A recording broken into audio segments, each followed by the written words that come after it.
Senate President, distinguished senators here present, the leadership in particular, Honorable Minister of Economic Planning and Budget, the Coordinating Minister of Finance and for the Economy, National Security Advisor,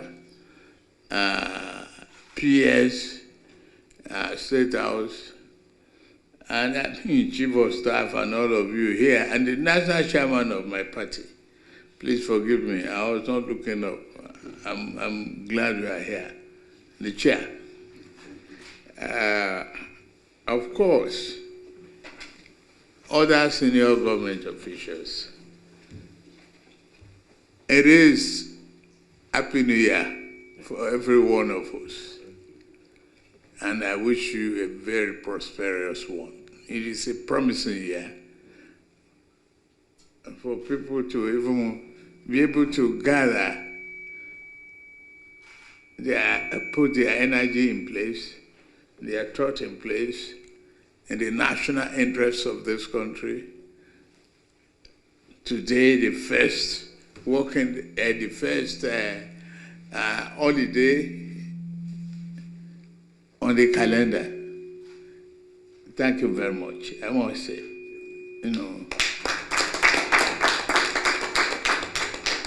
when I presented the budget on the 29th of November 2023, I presented 27.5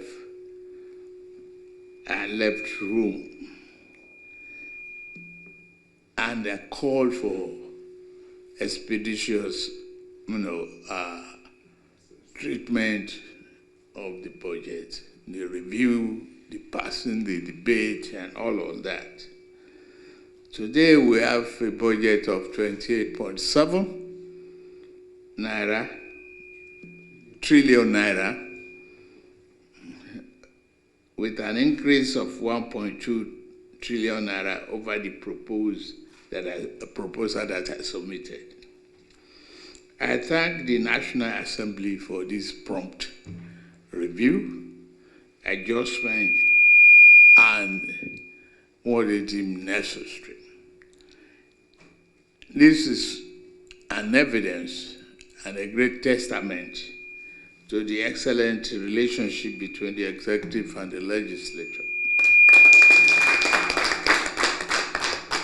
We should keep it up. In my address then, I remarked that the budget is a budget of renewed hope. It's anchored on reducing the deficit and increasing capital expenditure, particularly in our priority areas. The approved 2024 budget that we just approved now achieve both objectives.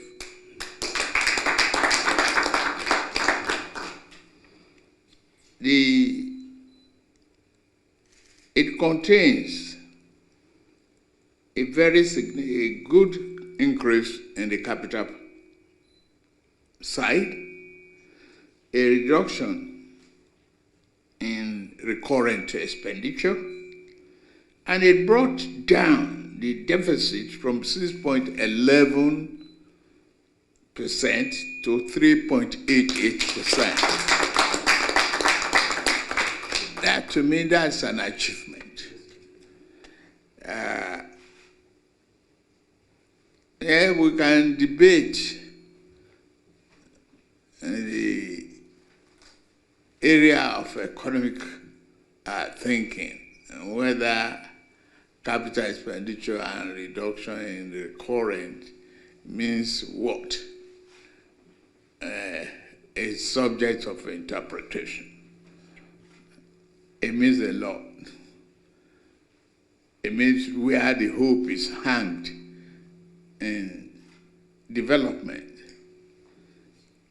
and particularly human capital development. When you pay attention to education, health, and road infrastructure. You are resuscitating the economy and making sure the ordinary people are carried along.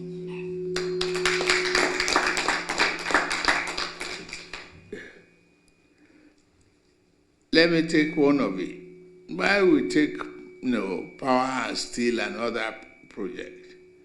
One of the priority areas we just passed is the 100 billion naira provision for the feeding of school children. I mean, that's a stimulant that we encourage our attendants and others. I've been meeting with local government and subnational level so that we can collaborate and jointly brought an inclusive, all-inclusive program that we have.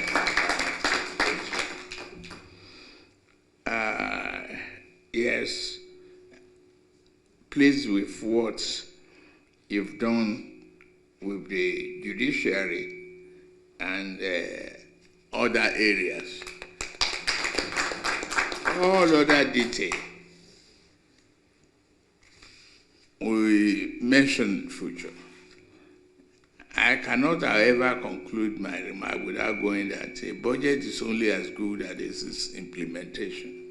We will implement this.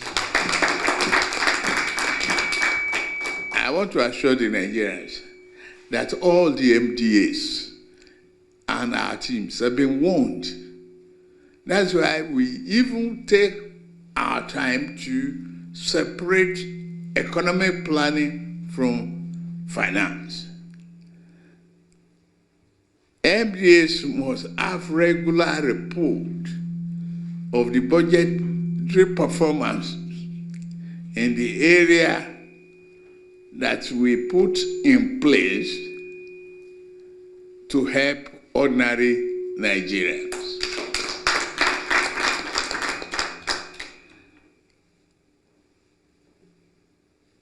The goal is to promote efficiency, dedication, and accountability.